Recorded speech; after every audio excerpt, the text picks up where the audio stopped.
case briefs, and so much more. LSData's got what you're looking for. In a 1962 Louisiana Supreme Court case, Perkins v. Texas and New Orleans Railroad, a widow sought damages for her husband's death following a collision between a train and the car he was in. It was discovered that the train was traveling faster than safety regulations allowed, and the driver of the car was also found to be negligent for driving onto the tracks. The central issue of the case was determining if the train's excessive speed directly caused the fatal accident and if the railroad company could be held responsible for the passenger's death.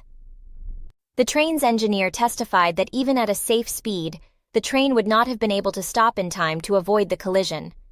As the car was also in motion, it was unclear whether a slower train speed would have made a difference in preventing the accident. The widow had the burden of proving that the train's excessive speed was a factual cause of her husband's death.